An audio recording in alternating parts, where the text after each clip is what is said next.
그 지금 전국이 워낙 긴박하게 돌아가고, 오늘 제가 아침에 최고위원회에서도 비공개 때 얘기했습니다만은, 자유한국당이 로텐도어에서 황교안 대표나 이런 사람들이 저지 투쟁을 한다고 하는데, 솔직히 말씀드리면 늦었어요. 이게 국민들이 지금쯤 되면은, 우리가 지금 여의도 당사 국회 여의도 당사 투쟁이 18일째고 1박 2일 연수 빼놓고 제가 여기서 여의도 앞에서 여기서 다 잤는데, 선박 당사 투쟁은 지금 217일째거든요. 그때 자유한국당 사람들이 이 사항들을 인식을 하고 왔어야 됐다. 투쟁의 대열로 합류를 했어야 됐다. 이런 생각이 듭니다. 이제 이 좌파 토착 빨갱이 세력들의 업무가 개헌을 아직 하지 않고 거의 내각제로 가버렸어요. 지금 여러분들 이번에 예산안 보시면은 저 사람들이 원래 예산이 460조인데 513조를 올렸잖아요. 근데 이게 513조가 상임위에서 최소한도로 자유한국당이 상임위에서 싸워서 500조는 안 된다. 그러니까 499조 이 정도까지라도 투쟁을 해서 막아야 되는데, 이제 국민들이 이걸 아셔야 돼요. 현재 예산이 512조 얼마 이렇게 이제 1조 얼마를 깎았다 이렇게 나오는데, 그 중에 예비비 한 3천만 원 그냥 퉁쳐버리고, 지금 3천억 퉁쳐버렸는데, 지금 문제는 상임위에 들어갔다가 나오면서 11조가 늘었어요. 이게 슈퍼 예산을 정부 예산을 냈는데, 여당이든 야당이든 쉽게 말해 더불어민주당이든 자유한국당이든 예산 상임위 예산 과정에서 11조를 늘려가 올려왔다고 예결위에. 이것은 있을 수 없는 일이다. 460조에서 53조를 더 슈퍼 예산을 잡았잖아요. 그런데 이것을 더 상임위에서 늘려가지고 한 11조를 더 늘려가지고 예결위에 넘겼다 하는 것은, 이것은 국회의원들이 국민들로부터 엄청 욕을 먹어야 된다. 이 세금 이게 쪼기, 경제 성장률이 2%도 안 되는 나라에서 이렇게 슈퍼 예산을 책정을 하고, 그 슈퍼 예산에 국회에서 또 자기 지역구 챙기기 예산이 올라와서 그거 전체 퉁쳐가지고 이제 512조 얼마 이렇게 날치기 통과를 했는데, 저는 그걸 보면서 4+1이 이게 내각제를 시험하고 있구나. 내각제라는 게 뭐예요? 내각제를 통해서 선거를 치르면은 제2당이 되더라도 자기들하고 연정이 안 되면은 제2당은 아무것도 못 가지잖아요. 소위 말해서 일본에 자민당, 공산당, 등등등이 공평당하고 있으면은 자기들하고 연정하는 데만 장관도 나눠 먹고 예산도 나눠 먹고 예산협의도 자기들끼리 해요. 그리고 몰아붙이잖아요. 근데 이번에 예산 의결 과정이나 협의 과정이 완전히 내각제로 갔다. 그것은 뭘 의미하느냐?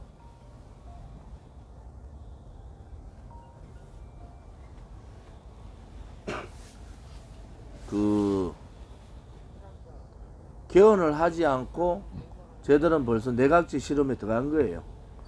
좌파 연정하면서 투쟁하지 못하고 싸우지 못하는 좌파 같은 이념을 가진 같은 이념을 여러 잘 가지는 사회주의자들, 또 친북자요, 반미주의자들, 호남을 중심 지역, 이런 사람들이 엮어가지고 이제 좌파 연정을 하는데, 거기에서 예산 과정이나 이런 걸 보면서 내각제를 가미한 좌파 현정으로 갔다. 그래서 이제 노골적으로 이제 총선을 통해서 이런 결과들이 더 나올 텐데, 아무튼 이 상황들이 이제 우파의 계멸, 우파 계멸로 갔다. 지금 더불어민주당의 전신 이제 민주당 이 사람들이 3당 합당할 때 야합이라고 대단히 많이 했지 않습니까? 그래서 그 3당 합당을 통해서 아무튼 우파 보수의 투쟁력이 떨어져 버리고 보수의 정체성이나 가치가 많이 훼손됐어요. 그런데 정권은 유지해가면서 갖는 건 사실이에요. 그래서 지금 보수 정당들이 이렇게 투쟁하지 못하고 웰빙 정당으로 또 지역 정당으로 바뀌었는 상황들이 3당 합당이 그런 상황이 됐는데, 지금 좌파들이 좌파 연정을 통해서 우선 4+1 예산부터 해보니까 되잖아요. 자신감 얻은 거지. 그러니까 내일 이제 공수처법하고 연동형 비례대표제를 올리겠다. 내일은 공수처법을 올리는 게 아니고 연동형 비례대표제 선거제도를 올릴 거예요. 상정을. 그러면 뭐 한 이틀 필리버스터, 내일이 금요일이잖아요. 그럼 금토일 필리버스터 하라고 놔두는 거야. 그리고 월요일 나가서 선거법부터 통과시키고, 또 이제 공수처법 올려가지고 또 임시회를 한 3일 하고 또 임시회 한 이틀 해가지고 통과시키고, 또 나머지 검경 불리한 그것도 올려가지고 또 통과시키고, 이렇게 해서 그냥 좌파 독재 정권법을 통과시키는 거예요. 저기 우리 구호 좀 따라가지.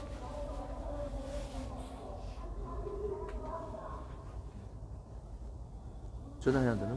누구한테 얘기를 해야 되나? 최민자 씨한테 하면 됩니다. 그래서 자유한국당이 선거 예산 문제를 어느 정도 투쟁을 해가지고 싸울 줄 알았는데 전혀 못 싸우잖아요. 그 다음에 이 약법도 마찬가지입니다. 약법을 막을 수 있는 길은 우리가 계속 얘기했지만은 우리가 국민 저항권 발동해야 되고, 자유한국당 보고 우리가 수도 없이 제가 5번 얘기했어요. 연대 투쟁하자. 여의도에서 연대 투쟁하자. 여의도 연대 투쟁하자 이렇게 선언을 했는데, 연대 투쟁 동의 안 하고 그냥 시간 다 흘러가지고 이제 와서 로텐더로 앉아가지고 뭐 유튜브들 불러가지고 인터뷰하고 있더라고. 개별 인터뷰, 개별 얼굴 알리기 하고 있더라고. 이 사람들 정신이 없는 사람들이에요. 이 약법이 통과되면은 어떤 사항이 전개된다는 건 우리는 너무 잘 알고 있잖아요. 그건 뭐냐, 상권분립이 완전히 무너져 버리는 거예요.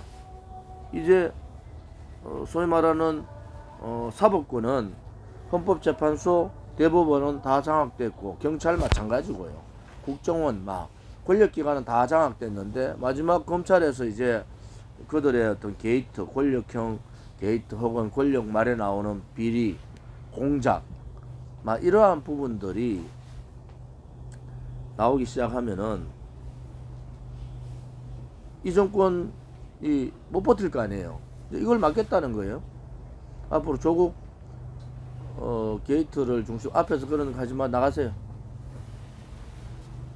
그 조국 게이트를 중심으로 대단히 그 많은 사건들이 터질 겁니다. 그래서 우리가 이제 명명을 이렇게 했죠. 드루킹은 여론 공작이다. 유재수는 금융 비리 공작이고, 또 울산시장 문제는 선거 공작이고, 앞으로 이제 그런 공작들이 많이 나올 거예요. 울산시장 한 곳만 아니고 창원도 있었고 몇 군데가 있었죠. 이게 다 조사해 봐야 되는 거예요. 근데 이것을 원천적으로 막아버리고 그냥 국민들이 깜깜이 모르는 상태에서 가겠다 이런 거 아니겠어요? 뭐 국민들이 지금 민노총이 장악돼가 있으니까 뭐 몇 군데 빼놓고는 언론 방송을 장악하니까 알릴 길도 없어요. 뭐 그들의 비리라든지 이런 게 엄청나게 큰데도 옛날도 아니죠. 박근혜 대통령 탄핵 때 보면은 전혀 뭐 지금의 상황하고 비교하면 이거는 뭐 문재인은 뭐 한 10번 더 탄핵돼야 될 문제들이 직권남용부터 뿐만이 아니고 뭐 가족들에 대한 문제라든지 뭐 여러 가지 사건들이 다 터졌는데, 특히 이제 나라를 위태롭게 만든 여적죄라 그러죠. 그런 제목도 있고 뭐 여러 가지가 많지 않습니까? 우리가 지금 문재인 정권 2년 반을 이제 넘어서서 이제 반이 넘어선 거죠. 이제 반도 안 남았어요. 거기에서 우리가 돌이켜 보면은 그들은 지속적으로 자기들이 정해놓은 길을 가고 있는 거예요. 그 길이 뭡니까? 그들은 민중민주주의, 연방제, 사회주의로 가는 겁니다. 거기에 언론 방송을 동원해서 속이든, 국민을 현혹해서 속이든, 지방선거를 장악해서 속이든, 모든 수단과 방법을 가리지 않고 그들은 그 길을 갔어요. 거기에 대단히 일조를 한 게 제1야당이에요. 그런 걸 알면서도 투쟁하지 않고 제가 볼 때는 쇼한 거예요. 쇼. 자, 우리가 이 상황들을 어떻게 볼 거냐. 자, 지금 어제도 이제 여러 군데 전화 온 게 저거예요.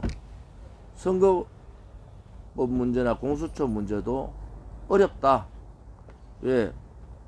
예산 통과하는 거 보니까 자유한국당으로서는 막을 의지가 별로 없어 보인다.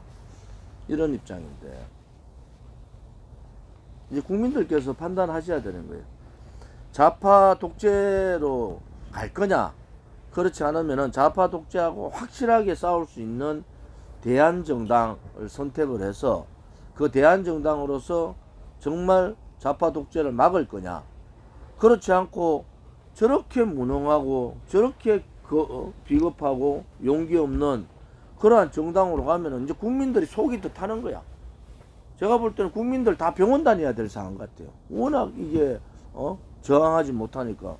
그래서 가장 좋은 더불어민주당에 봐서는 가장 좋은 파트너를 만났다고. 자기들이 무슨 일을 하더라도 저항하지 않으니까 그런 상황들이 전개됐다, 이렇게 볼 수가 있는 것 같습니다. 우리 공화당이 지금 이제 12월 25일 박근혜 대통령 1000일 되는 날을 기점으로 총력투쟁 100일을 선포할 겁니다. 총력투쟁 100일을 선포하고 그 총력투쟁 100일에 좀 더 강력한 가열찬 투쟁의 일정들을 잡고, 이제는 뭐 국민만 믿고 싸울 수밖에 없어요. 저들이 독재로 완전히 가겠다, 헌법을 개정하지 않고 소위 말하는 연방제 전단계의 내각제 형태를 실험을 하고 가겠다고 하기 때문에 우리는 힘으로 깨부수는 수밖에 없다, 이렇게 보고, 앞으로도 그런 일에 대해서 우리 국민들이 또 우리 당원들이 더 마음을 다져야 되겠다는 생각을 가집니다.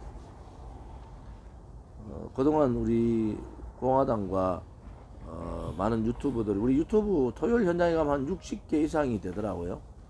많은 유튜브 분들이 힘들지만은 우리 동지들과 같이 고생을 해준 데 대해서 정말 감사를 드리고, 앞으로도 더더욱 더 많은 더 강력한 투쟁이 있고, 또 우리 공화당 스스로가 많은 이슈들을 만들어낼 겁니다.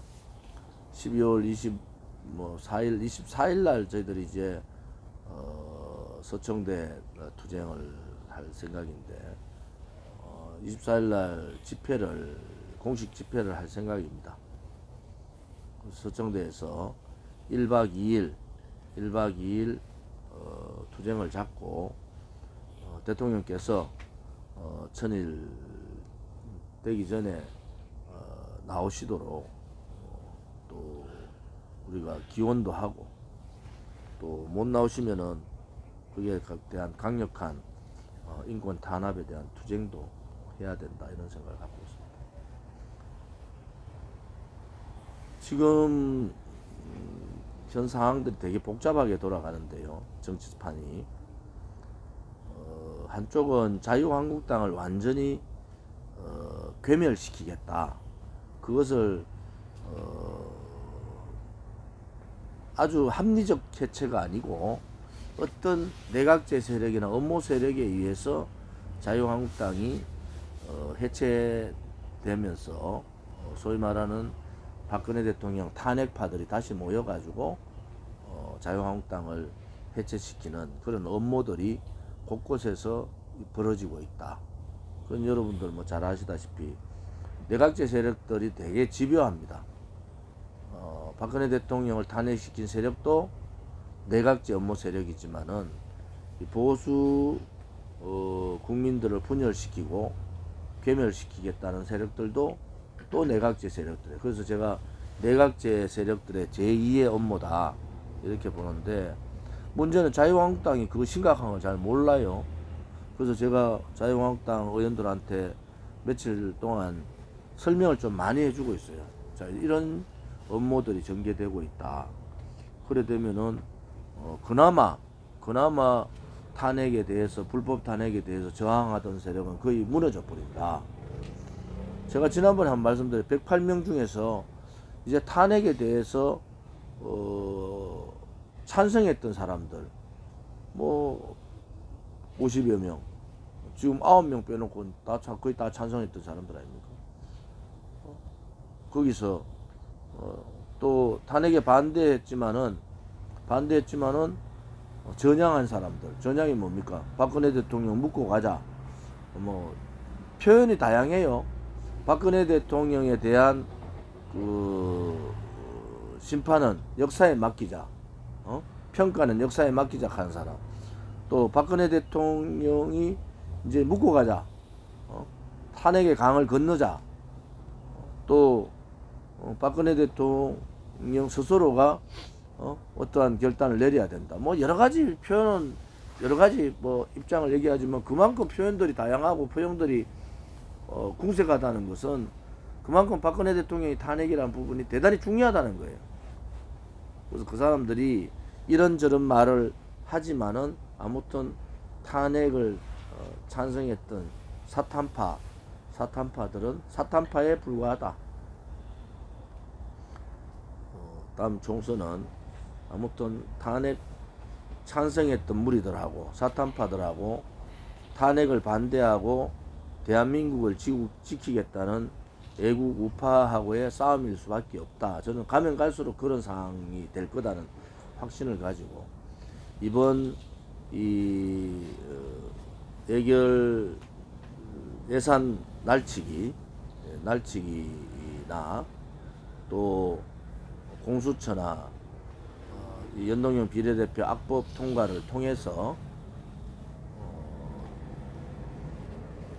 이제 어느 정당이 대한민국의 우파의 장자로서 적자로서 역할을 할 것인가를 이제 국민들이 판단하셔야 됩니다. 그동안 우리 공화당에 대해서 이런저런 얘기를 많이 하셨지만은 우리 공화당이 갔던 길이 2년 반의 그 어려운 투쟁의 길이 옳았습니다. 그때 우리 공화당은 탄핵 세력이 바로 나라를 팔아먹은 매국 세력들이고 배신 세력들이고 역적들이다.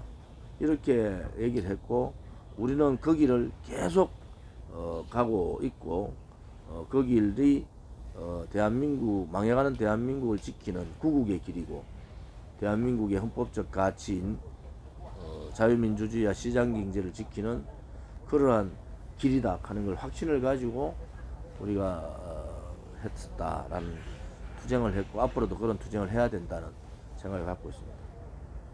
제가 21대 국회에 관심을 가지고 있는 정치 지망생들이 있으면은 이런 말씀을 좀 드리고 싶어요. 21대 국회는 이 체제 싸움, 역사 싸움의 한 중간의 국회가 된다. 그래서 확실한 자냐 우냐의 개념이 없이 그냥 국회의원 한번 해보려고 오는 사람들은 안 들어오는 게 좋습니다. 저는 이 공수처법 통과되면은 제가 몇 번 말씀드리지만은 이번 선거가 155대 145 좌파 연정이 이기든 우파 연대가 이기든 155, 145 선거가 될 거다. 그렇게 한 10석, 20석 이기면 뭐 하느냐. 공수처법에서 공포정치에 굴종하는 정치인들이 엄청나게 많이 나올 거다. 또 버티는 정치인들은 감옥 가는 정치인들도 많을 거다. 그래서 저는 확실하게 이 체제 역사 싸움을 할 수 있는 사람들만 우파 정당은 들어와야 되지, 그렇지 않고 어정쩡한 사람들 들어오면은 다 어려운 상황으로 갈 수 있다. 그런 확신을 제가 갖고 있어서 그러한 분들이 좌파 독재 정권하고 싸울 수 있는 그러한 분들이 필요하다. 그렇게 좀 말씀을 좀 드리고 싶습니다. 지금 5월 28일 2017년 5월 28일부터 보면은 벌써 2년 6개월이 지났고요. 2016년 그 겨울부터 보면 네 번째 겨울을 지나가고 있다. 이런 말씀을 좀 드리겠습니다. 우리 공화당 당원 동지들이나 또 대한애국당 창당할 때 그분들이나 애국우파 국민들의 그 눈물겨운 또 많은 희생을 치르면서 했던 투쟁의 결과가 이제 불과 120일밖에 안 남아 있습니다. 저는 이 120일 동안에 여러분들이 지금까지 했던 그 투쟁의 결과가 당연히 있을 거다, 그렇게 확신을 하는 사람이고, 21대 국회는 우리 공화당이 충분한 의석을 확보하면서 새로운 정치의 지평을 열 수 있다, 이렇게 보는 거죠. 제가 바라는 정당이 우리가 자생된 공화당, 자립한 공화당, 이제 자강 원내 교섭단체 뿐만이 아니고 많은 의원들을 21대 국회에 보내서 자강하고 민초의 목소리를 제대로 전달할 수 있는 그러한 정당이 될 것이다 라는 확신을 가지고 마지막 투쟁의 결의를 좀 다져야 된다. 그래서 이번 주 집회를 마치고 나면은 다음 서울 집회부터 더 강력한 대여 투쟁, 종북 좌파들과의 싸움을 하겠다, 이런 각오를 가지고 있습니다.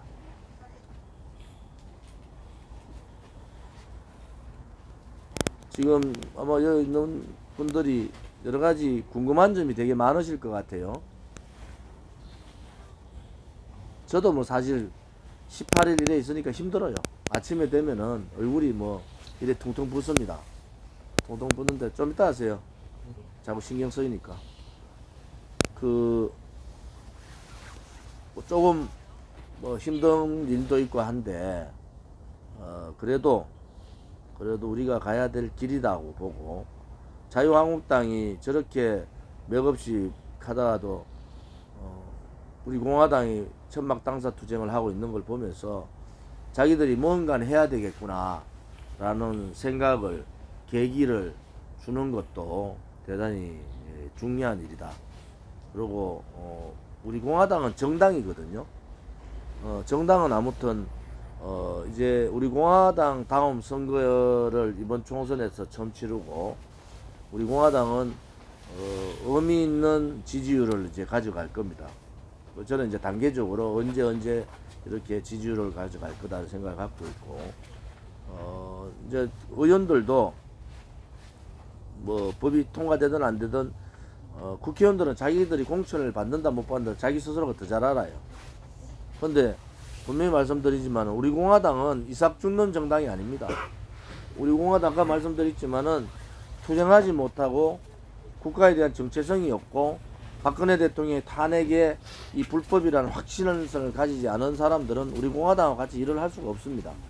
또 그런 사람들이 설사 우리 공화당으로 나온다 하더라도 당원들이 얼마나 우리 당원들이 강한지 어설프게 이렇게 하다가는 우리 당원들이 가만히 두지 않을 것 같아요. 여러분들 아시다시피 2년 반 동안 많은 일들이 있었잖아요. 근데 우리 공화당 이렇게 한 발 한 발 더 커지고 뭐 이제 결과가 나오는 시점이 얼마 안 남았다는 것은 모두가 당원의 힘이에요. 세계 정당사에서 이렇게 160차 동안 한 번도 쉬지 않고 집회를 하고 또 당원들 스스로가 자기 돈으로 옷도 맞춰 입고 현수막도 각자가 생각의 현수막을 만들고 태극기를 들고 성조기를 들고 다 봉사하는 이러한 정당은 없습니다. 세계 역사상 없어요.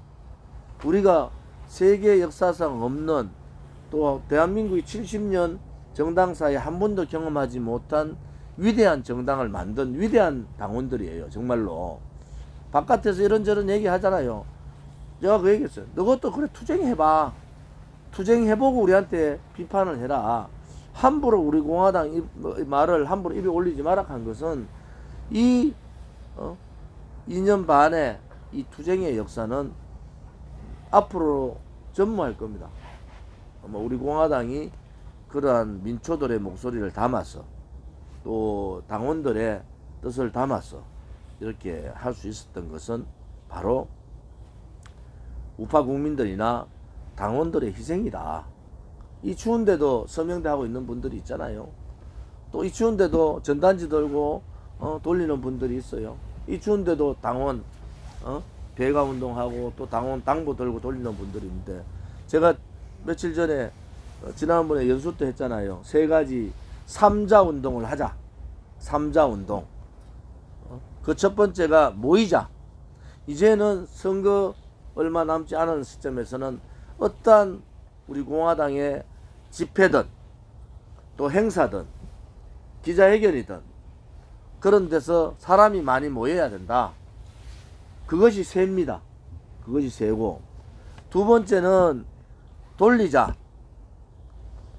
전단지든 당보든 우리 당이 다른 당보를 만들어내는 돈은 걱정 안 해요. 근데 우리는 당보 만드는 돈을 걱정을 합니다. 사실은 당보가 다른 당에 비해서 워낙 많이 나가잖아요. 당보를 한 달에 2번 내는 당이 어디 있습니까? 그것도 몇십만 장씩. 이거를 배가했어요. 당보를 2번 내는 건 2번 내는데 숫자를 더 늘리자. 그래 이제 배가를 해서 당원 한 사람이 이제는 자기 지역을 맡아서 당보 한 번 당보 나오는데 500장씩은 당보 돌리자. 그래서 사무처에서도 이제 당보를 500장 묶음으로 묶어놔야 돼요.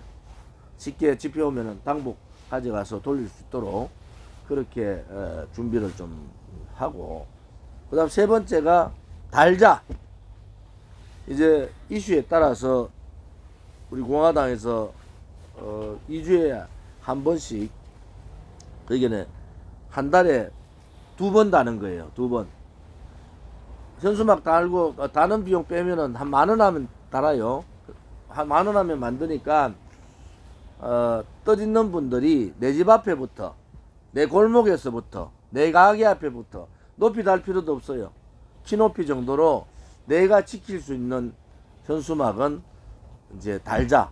뭐 한 달에 내가 한 20,000원 다는 품까지 해서 한 20,000원 해가지고 내가 달자.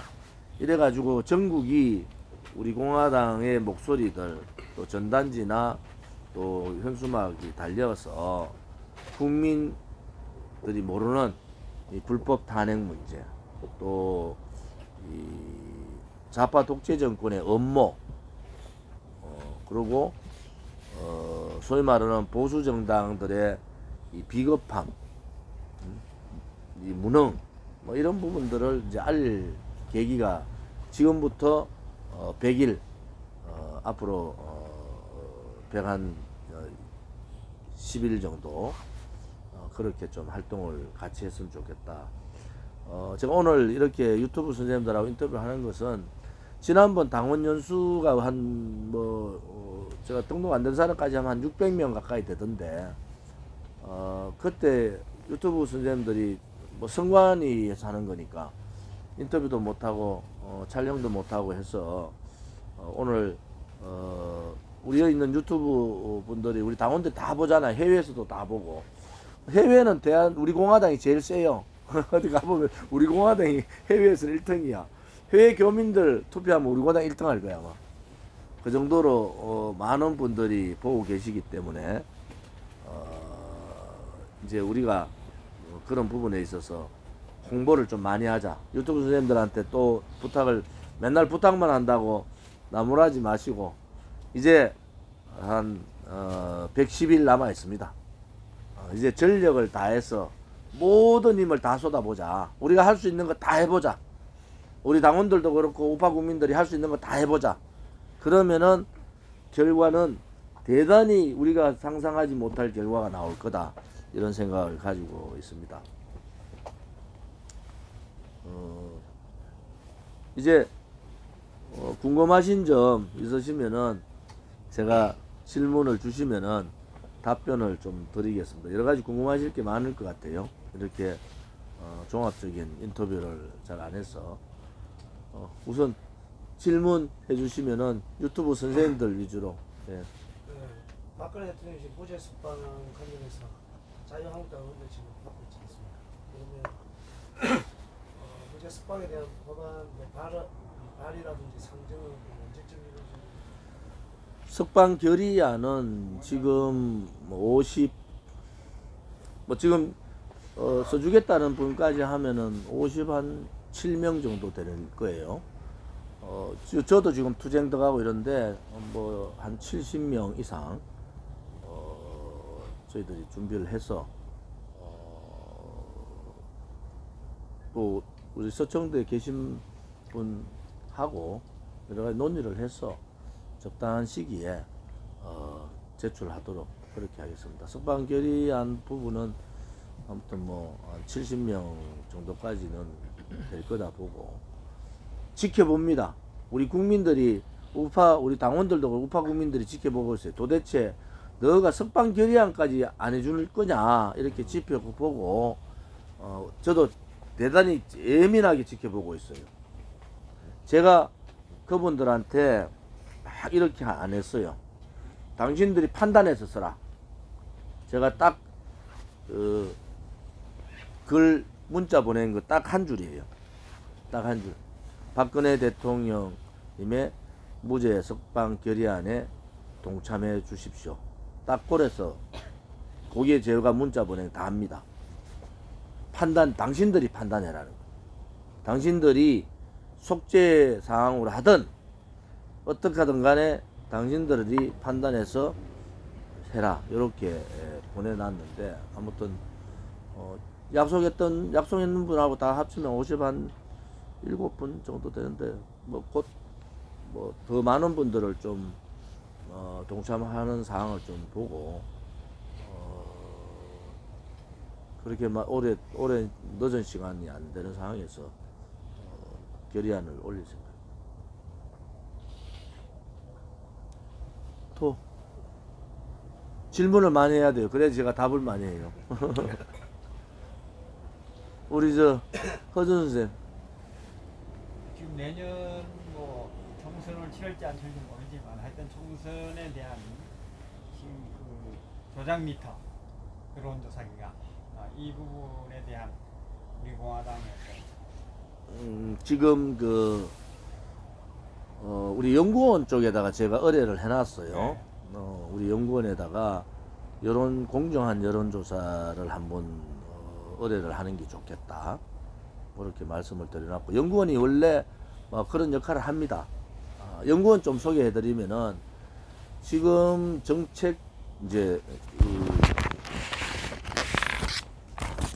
이제 여기 정책위원, 정책자문위원 이렇게 명단들이 이렇게 있는데 여기에 보면은 뭐 대학 총장도 계시고 아무튼 70여 명 가까이가 이제 1차로 준비가 됐는데 1차 45명 하고 2차로 이제 또 이제 한 25명 하고 또 곧 한 100명까지 정책위원들을 할 텐데 12개 파트로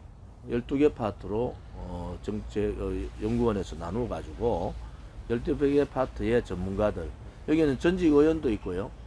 뭐 은행 부행장 했던 분도 있고 공공기관에 또 자기 실명을 밝히지 않는 조건으로 현직도 많습니다. 현직도 뭐 그런 부시장이나 뭐 이런 분들도 있고 아무튼 이분들을 보니까 주축이 이제 50대인데 주축이 50대고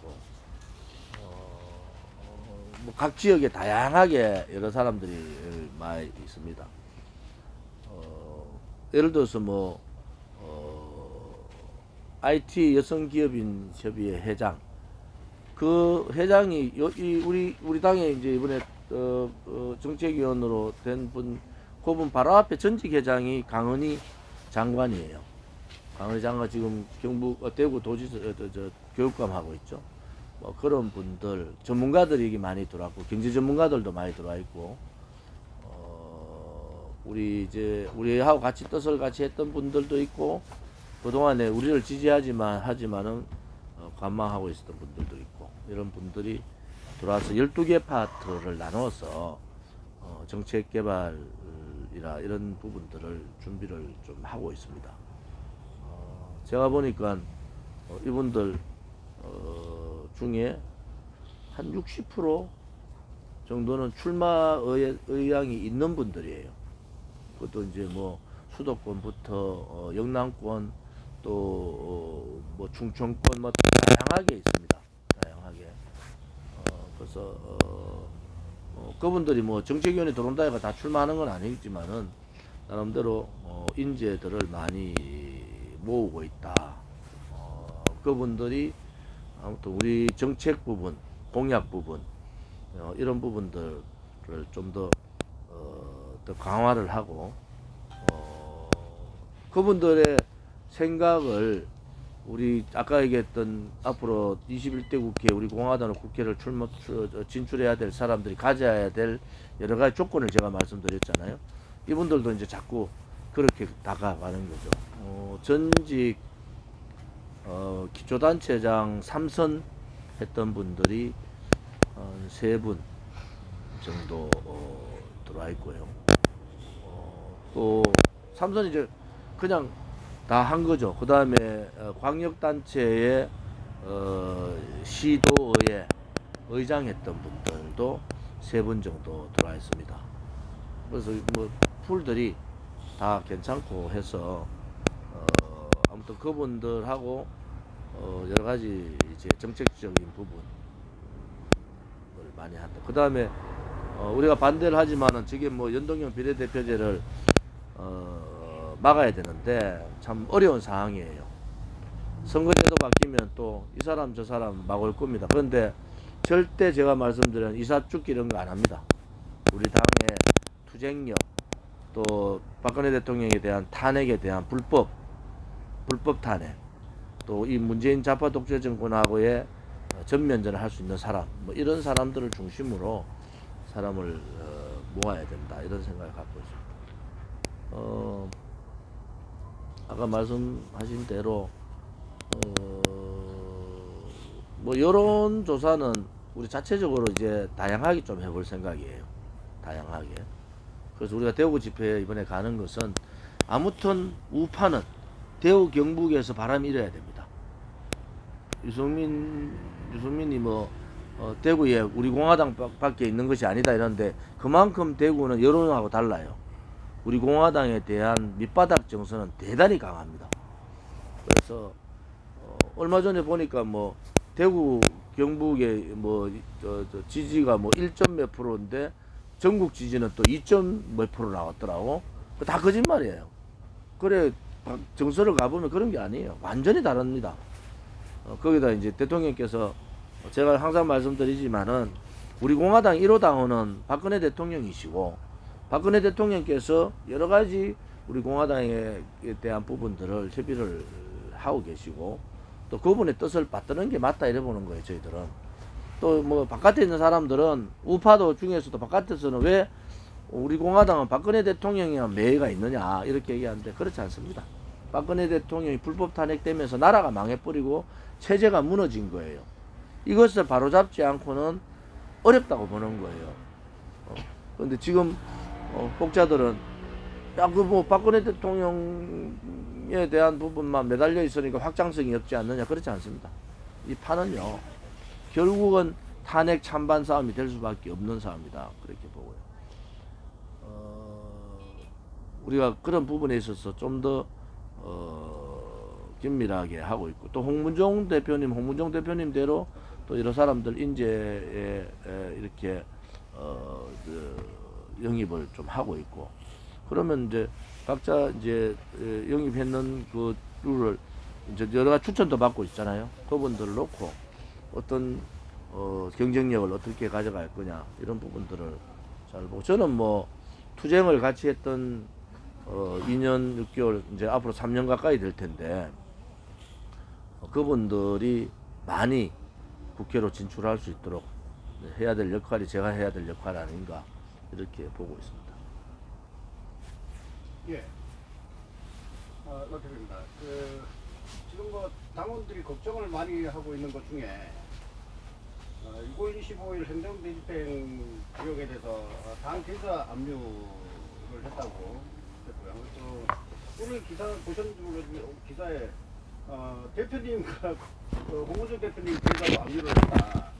이런 기사가 올라가 있습니다. 그래서 이게 사실인지 또 어떻게 대처하실 것인지 좀 답변을 좀 부탁드리겠습니다. 이게 행정대집행 비용 납부 명령이라고 왔어요. 납부 왔는데 납부자 성명 조원진 뭐 이래 가지고 나왔어요. 이게 금액이 1억 1,093만 3천원 여기 1억 1,000만원 정도 1억 1,000만원 정도 이제 들어왔는데 이제 아무튼 우리 공화당은 지난번에 당으로 이건 개인으로 들어온 거예요. 저 개인으로 홍문종 대표 사실은 한 열흘밖에 안 됐는데 들어오지. 아무튼 홍문종 대표하고 개인으로 들어왔는데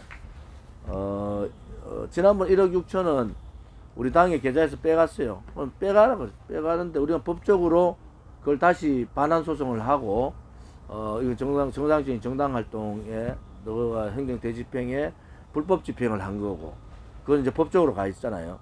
그래서 법에서 우리가 이기면은 이자까지 다시 다 돌려받는 상황이지만은 뭐 쟤들도 서울시가 돈 많으니까 뭐 그렇게 하겠죠. 지금 문제는 이게 이제 정당 활동에 대해서 정당 대표한테 차압을 했잖아요. 그럼 서울시장 박원순이가 잘못된 서울시정이 잘못된 거는 서울시장한테 이제 다 차압할 수 있는 길이 열리는 거예요. 모든 문제를. 그래서 당연히 아무튼 법적인 대책을 하겠지만 뭐 저는 뭐 돈 없는데 계좌 차압 들어와야 뭐 어떻게 해요. 그냥 돈 못 쓰는 거지. 그냥 세비 나오면 세비 다 떼가겠지. 뭐 그거는 각오하고 있었고 아무튼 그 문제에 대해서는 우리가 대로 줬으니까 말로 갚아야 된다. 그래서 우리 법률팀에서 강력하게 이거는 법적으로도 안 맞아요. 법적으로도 이게 이제 개별적으로 이렇게 행정대집행 넣는 것은 개인에 대한 압박이다. 저 개인에 대한 압박이다 이렇게 보고 있어서 뭐 그런데 별로 신경 안 씁니다. 이거 뭐 저야 원래 돈 없이 정치했고 돈 없이 한 사람이라서 별로 걱정 안 합니다. 단지 이제 우리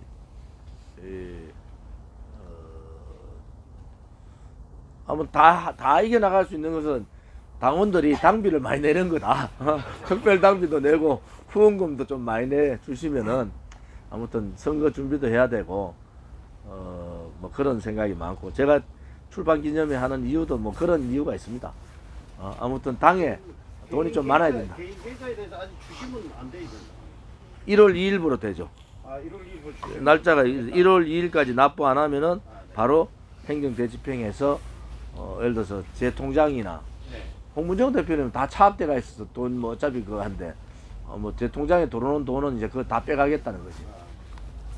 1억 6천 남았어요. 예? 1억 6천 남았어요. 1억 천. 1억 천. 네. 1억 천인데 뭐. 이게 혹시 저 뭐 당원들이 대납이라든가 안 돼. 그래 안 되고 1월 달에 내년도는 선거가 있기 때문에 3억까지 거둘 수가 있어요. 후원금을. 그러니까 아무튼 홍문영 대표나 저나 1월 달에 1월 달에 빨리 3억을 걷어야 돼.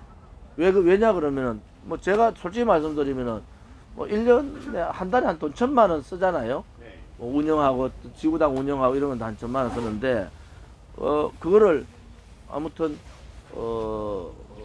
특별 당비로 넣을 수가 있어요. 우리는 남는 돈을. 그래서 제가 이제 후보들 나가면은 지난번 때도 제가 각자 지난 지방선거 때 보궐선거 때나 지방선거 때 제가 이렇게 각 후보들한테 500만 원씩 후원금 넣잖아요. 그런 식으로 여러 가지 생각이 많이 있습니다. 이번에 책도 그런 의미가 있어서 이 책을 출판했고 아무튼 당이 뭔가 선거를 치르려면은 자금적인 문제를 해결해야 됩니다. 그래서 그런데다가 이제 지금 좀 박원순이는 우리 당을 이런 식으로 탄압하는 거예요. 압박 넣고 개인 통장에다 정당의 당대표 개인 통장에 차압 들어오는 이거는 완전히 정치 보복이고 이건 탄압이에요. 그런데 뭐 눈 하나 깜짝 안 합니다. 단지 하나 우리 당원들이 아무튼 너무 걱정하지 마시고 우리 선거 치르려면은 뭐 지금도 많은 분들이 협조를 하시지만은 당비나 특별 당비나 후원금을 좀 많이 이렇게 내주셔서 지금까지 바깥에서 막 이렇게 힘들게 싸우는 분이 있고 또 옛날 독립군이 그랬잖아요. 독립군이 총 들고 독립운동하는 사람이 있고 또 그렇지 않고 독립 자금을 또 준비해 주는 분도 있고 막 여러분들이 있어서 그런 사항들을 우리가 잘 해서 이 투쟁이 성공한 태극기 혁명이 되기를 바랍니다. 예. 선거 앞두고 우리 당원들이 우리 전체 일반 당원이 몇 명이며 또 책임 당원이 몇 명일까에 대해서 많이 궁금해하시거든요. 거기에 대해서 한번 말씀해 주시죠. 그거는 야당은 당원을 절대 얘기 안 합니다. 지금 자유한국당 당원 제대로 얘기 안 합니다. 왜 안 하느냐? 아무튼 우리 당은 생각보다 많습니다. 당원이.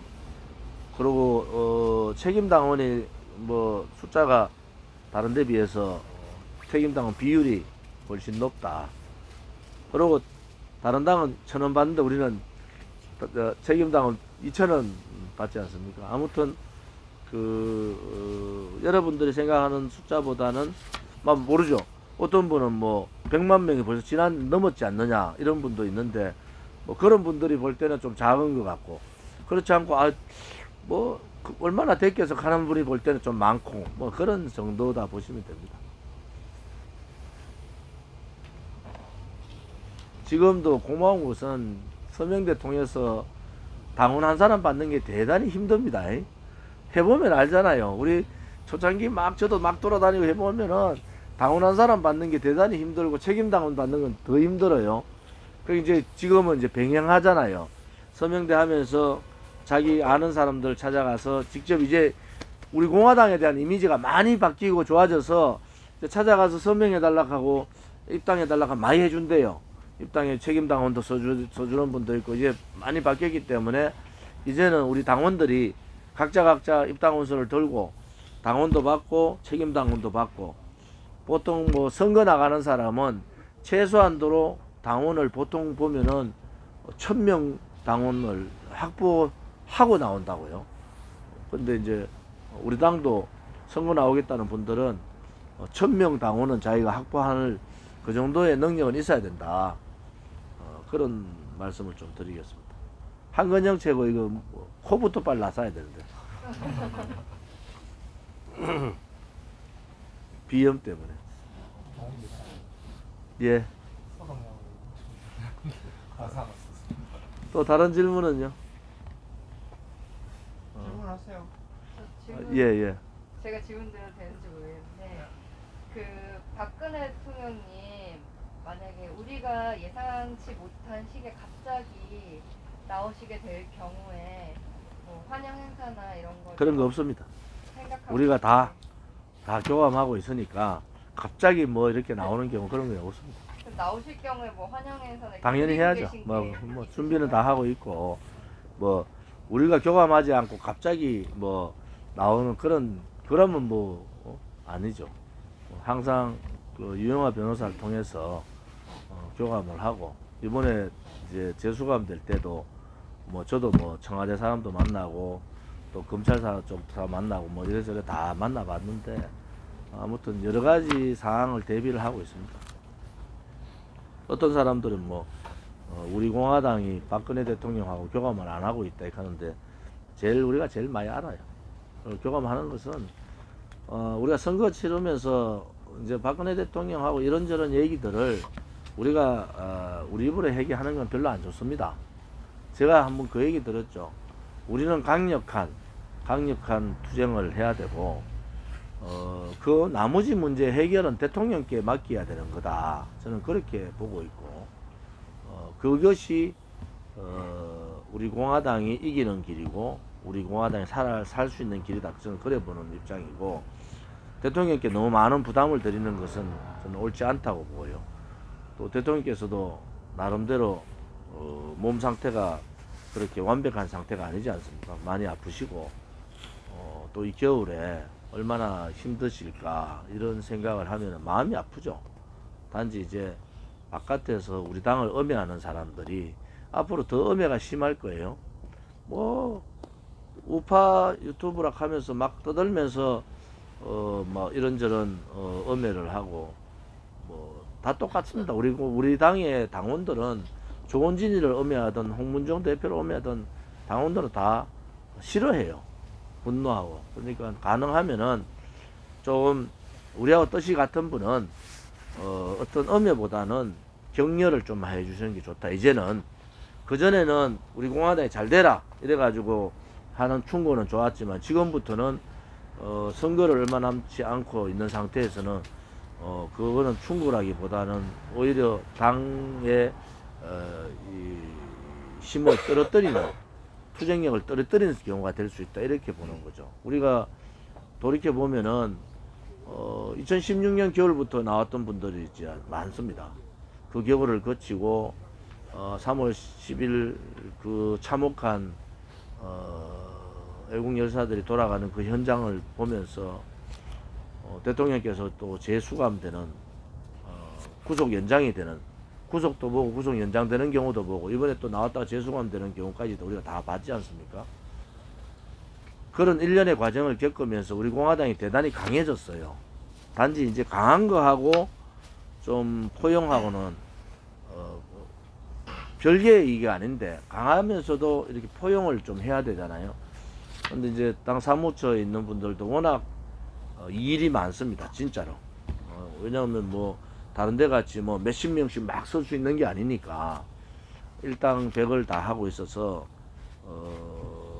사무처 사람들 항상 긴장의 끈을 놓치지 않고 투쟁을 하고 있어서 조금 저도 마찬가지지만은 좀 이렇게 얘기들이 부드럽지 않게 나갈 수는 있지만은 아무튼 대통령 관련된 문제는 우리가 함부로 한 적이 한 번도 없습니다.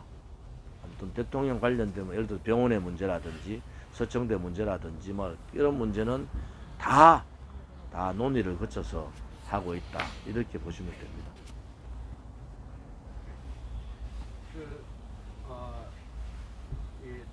현직 의원님들이 아직 영입이 안 돼서 당원들이 많은 걱정을 하고 있는데 혹시 뭐 아직까지 확정적인 분이 안 계신지? 저는 뭐 현직 의원들 아까 비공개해서 얘기했는데 뭐 기호가 우리가 몇 번 정도가 될 거냐 이 정도로 내가 얘기를 드리면은 4번, 5번 정도 될 거다. 기호가 우리 공화당 기호가 그러면 대강 숫자가 나와요. 지금 이제 더불어민주당, 자유한국당 그리고 민평당하고 바른미래하고 거의 합칠 가능성이 높잖아요. 그러고 이제 뭐 그 정도 하고 뭐 그래서 그 다음 정도가 우리가 될 가능성이 높지 않느냐 그렇게 보고 있습니다. 그래서 이제 이게 이제 일들이 자꾸 이렇게 이제 벌어지고 선지고연들이 들어올 시기가 얼마 남지 않은 것 같아요. 그 다음에 뭐 공천 떨어져서 들어온다 이런 차원을 떠나서 우리하고 뜻을 같이 할 수 있는 사람이냐 아니냐 이게 되게 중요하고 개혁에 맞는 개혁을 우리가 주장하고 있는데 개혁에 맞느냐 하는 것도 대단히 중요하다.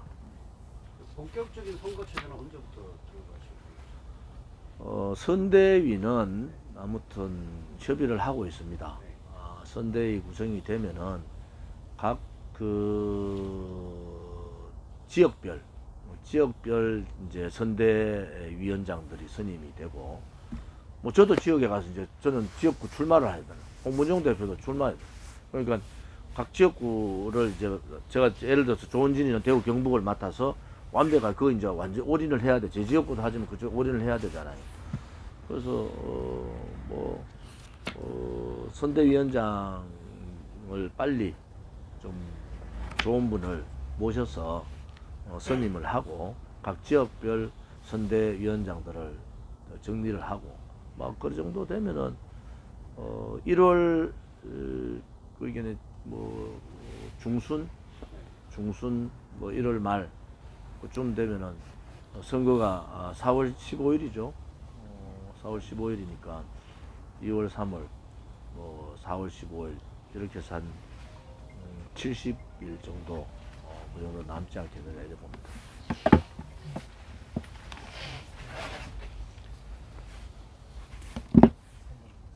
예.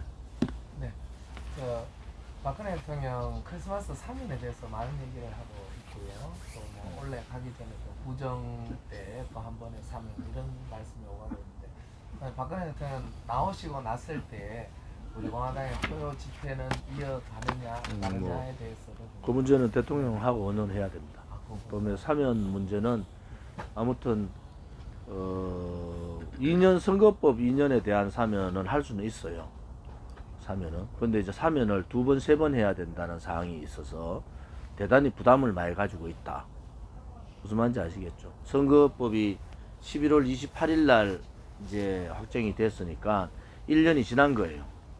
선거법 2년 확정되고 지금 1년이 지났고 1년 한 보름 정도가 되지 않습니까? 그래서 사면을 하려면은 우선 그 사면부터 하고 불구속 상태에서 지금 파기환송된 2건 병합심리 한다는 거예요. 그 2건을 불구속 상태에서 재판을 받으면 된다. 이런 입장을 가지고 있는 쪽이 있고 솔직히 말씀드리면 입장이 달라요. 저쪽에도 서로 말이 다르다고. 그래서 제가 그 얘기를 잘 안 하는 이유는 너무 희망을 가져다가 안 되면은 실망이 더 커서 분명한 2가지 입장이 있다는 거예요.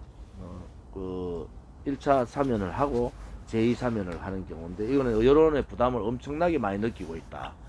그리고 형이 확정되면은 사면 단계로 들어갈 수 있는 그게 하나가 있고 그러니까 형을 빨리 잡아 당겨가지고 빨리 형을 확정하는 게 대단히 중요하다. 그런 말씀을 드리고요. 형집행정지 부분은 아무튼 저쪽 청와대 쪽하고 검찰 쪽이 상당히 핑퐁을 많이 치고 있는 상태다. 지금의 이 청와대하고 경찰의 불신 때문에 뭐 양쪽 다 얘기하기를 상당히 꺼려하고 있는 입장이에요. 뭐 저는 뭐 청와대도 만나고 검찰 쪽도 이렇게 얘기를 해보고 다 해봤는데 그런 입장이다. 그래서 기대는 우리는 갖고 있자. 양쪽이 얘기가 다르니까 또 그런 뭐 아무튼 크리스마스 전에 사면 문제하고 뭐 안 된다는 입장하고 서로 같은 공간에 있는 사람들조차도 그렇게 얘기를 하고 있어요. 그래서 그런 부분은 우리가 좀 더 그런 입장이 있다 하는 정도로만 우리가 가지고 가자. 그렇다가 예를 들어서 뭐 안 되면은 그 실망이 너무 크지 않습니까? 그래서 저는 성격상 아무튼 대단히 신중한 사람이 그 대통령에 대한 문제는 그건 함부로 제가 말을 잘 안 해요. 그 부분에 대해서는. 그것은 예